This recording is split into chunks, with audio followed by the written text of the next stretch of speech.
C'est une entrée en scène attendue.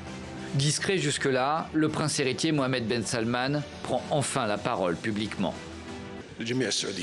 Tout d'abord, c'est un incident très douloureux pour tous les Saoudiens, mais aussi pour toute la communauté internationale.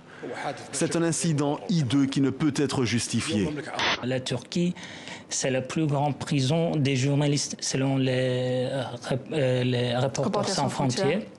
Donc, bien sûr, c'est juste un jeu de politique, de pouvoir, parce que Jamal Khashoggi, il est tué à Istanbul, en Turquie. Les journalistes qui arrivent à fuir leur pays, voilà, ils prennent le chemin de l'exil.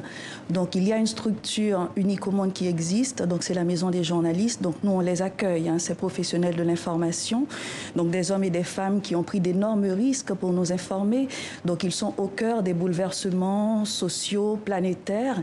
Est-ce que Trump séduit toujours aux États-Unis? Est-ce qu'aujourd'hui, il serait réélu? Alors, on me propose un voyage. On ne va pas trop aller justement là, on va toujours Washington, New York, la Floride. Là, on va aller vraiment au cœur de l'Amérique, au Texas, au pays de l'acier, du charbon. Kabila veut nous piéger maintenant.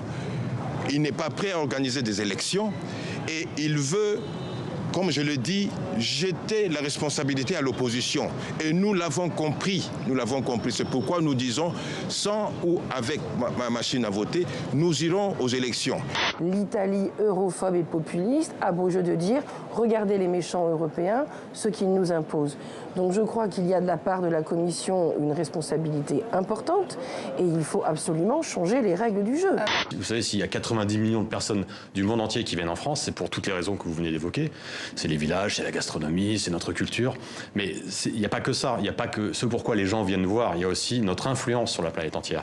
Et c'est ce qu'on a voulu encore une fois mettre en carte parce que c'est très intéressant et c'est quelque chose dont on ne parle pas assez. Jacques est encore très vivant et je pense que c'est essentiellement dû au fait qu'il y a une cohérence extraordinaire entre l'œuvre de Jacques et sa personnalité. Oui. Il chantait qui il était. Et ça, c'est fondamental. Et donc, ça fait une unité, une cohérence, une force, la sienne. Je sais rêver, ça les console. Je te transmets leur gratitude.